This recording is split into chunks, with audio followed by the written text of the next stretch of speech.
我爱台南。哇，真的很开心，因为 Charlie Siem 呢，他昨天刚到，他很有诚意说，我想学中文，然后跟台南地区的朋友问好。那大家给他的今天的中文打几分？我很100分。我们再热烈掌声，谢谢他的这样有诚意的分享。我就带大家先问他几个问题啊，因为他是第一次来到台湾。Since you're very first time in Taiwan and also very first time in Thailand, yeah. So what's your first impression about Taiwan since after you arrived in? Well, I was thrilled as soon as I arrived because it was very cold where I came from in London. So to come outside from the airport to this wonderful heat and humidity, I like the humidity actually. It's very good for the violin. It's better to have humidity than dryness. So both me and my violin are very happy so far. 他说他在伦敦登机的时候是只有摄氏11度，是很冷的。可到台湾阳光，然后非常棒。他说，尤其对他小提琴是非常好的气温哦，所以他是很开心。But then that's just the weather. That's not that interesting. But we went last night to a wonderful place, and I had what I understand is a speciality of Taiwan, which is the beef and noodle soup. It was delicious. 好，昨天刚到的时候，我们就是马上展开排练，然后晚上呢，当然他说台湾的美食当然很棒，所以昨天让他马上吃道地的台湾的牛肉面哦，他说非常非常的棒。So okay, besides beef noodle soup, what are you expecting for your another variety collection of Taiwan food?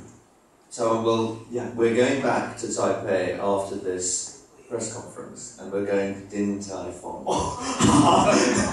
It seems like food takes a very important role, but it does. I think it's important when you're traveling. You really understand a new culture and a different place by trying the food and interacting with people in restaurants. I find from my travels anyway, a lot of the most interesting times I've had been when I've ventured out to a new restaurant, to a new place. I've met people, and it's opened my eyes to the culture of the place that I'm in.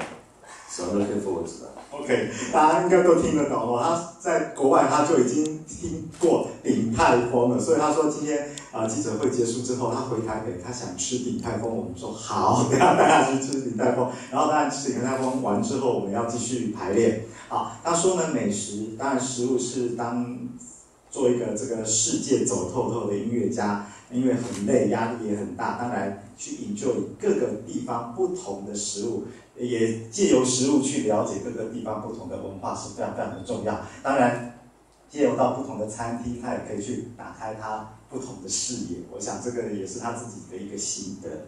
Okay, besides food, okay, so the second question is very important because you chose this program repertoire for your violin recital, Beethoven sonata, and the Brahms sonata, which are really demanding and hard work, and also it's very standard repertoire for violin sonatas. And two other virtuosic, technique showing piece for violins. Why did you make this collection of your repertoire? Well, I mean, I think this is a sort of an epic violin program, as it were, and I thought the first trip to Taiwan to do something that allows the two of us really to sort of expand musically, playing the Beethoven Kreutzer Sonata, which is one of the iconic violin sonatas, and then followed by Brahms, who was obviously a great admirer of Beethoven, in his, again, as iconic violin sonata, the D minor, probably the most popular of the three violin sonatas that Brahms wrote. So there's a real substantial weight to the music that we're playing in terms of these sonatas, and to counterbalance that depth, we have these two virtuoso pieces, one of which is very much a standard of the virtuoso repertoire, the Guarneri del Gesu, the other of which, the Hubai Carmen Fantasy, is less played. It's more obscure. There's two very famous Carmen Fantasies by Sarah Sarte and Waxman, the film composer, which are played very often. But this one isn't, and I discovered it about a year ago, and I just thought it picks out themes that the other fantasies doesn't use. For instance, the March of the Toreadors, and the opening theme, the death motif that's used in the beginning of the opera, which is not used in Sarasate or Waxman, and I think it works very well. So it's too much for me to translate. OK， 我先解释前面，不然我会忘记哦，后面的。他说我刚才请教他，就说这次他的选择两首非常经典，而且很难拉。当然就是经典的小提琴的这个 sonata 奏鸣曲的曲目，再加上两首炫技的小提琴的曲目。他说，当然因为要有深度，也要有炫技，所以他觉得这样的一个有深度又有一些反正就是高超技巧的，这是一个很棒的小提琴的那个音乐会的 program。那当然，贝多芬克罗采第9号啊，这个是小提琴应该是10首的奏鸣曲里面应该是最棒，而且又很长又很难拉的作品。那当然他刚才很客气说，因为小提琴的奏鸣曲，当然小提琴可以有所发挥，钢琴也有所发挥，因为钢琴也很难弹，所以就基本上所谓的小提琴奏鸣曲是一个2重奏的，就是钢琴跟小提琴的2重奏的一个展现。那当然还有布拉姆斯，也是他3首小提琴奏鸣曲里面，他是第3号，也是就是最棒的一首。那当然，他说这个布拉姆斯是贝多芬的，他崇拜贝多芬，非常就是他把贝多芬的所有的曲子，他当成是一个学习的典范。那当然，这2首之外，再加配上2首大家最熟悉的，一个是胡拜的这个卡门幻想曲，那另外一首是大家最熟悉的萨拉沙泰的《流浪者之歌》。好，那刚才他讲到胡拜，他说有3个版本，一个是萨拉沙泰的版本，都是用卡门这部歌剧理财，卡门歌剧大家都很熟哦。这个的主题还有里面的很棒的一些就是动机来去做炫技小提琴的作品，一个是萨拉沙泰，另外一个就是胡拜的这次要演奏的，另外一个是叫 Waxman。大家说他这是胡拜这首曲子，When did you discover it？ 胡拜 was about a year ago。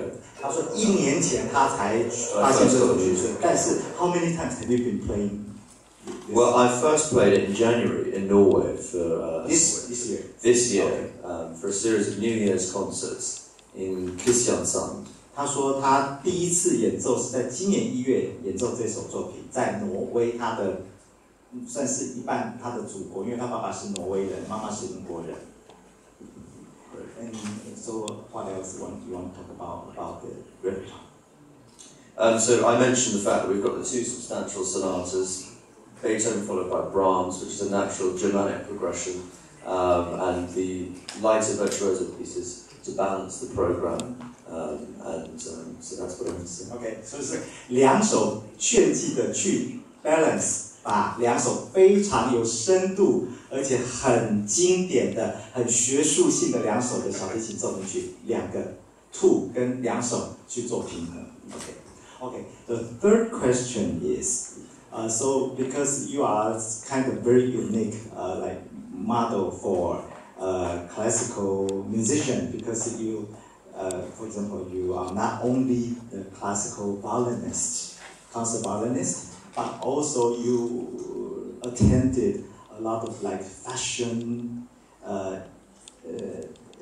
events in the fashion industries. For example, I just saw you were shooting for the Karl Lagerfeld, the Chanel little jacket photo album, and also you attended Lady Gaga's celebration, and also you were. Well, I've had a lot of interest from that world, and I've been asked to play at a number of things, like you said, it's Lady Gaga, and so long as I'm playing or I'm being portrayed with my violin, I think it's a fun thing to do, and it's a great way of getting exposure and allowing more people to come into contact with a young person playing the violin, which I think is exciting. 这个很重要，他就说他其实借由时尚，借由一些不同领域的，去让更多年轻人来认识小提琴，来学小提琴，这是他一个非常好的方式，来去吸取更多古典音乐以外的一些族群。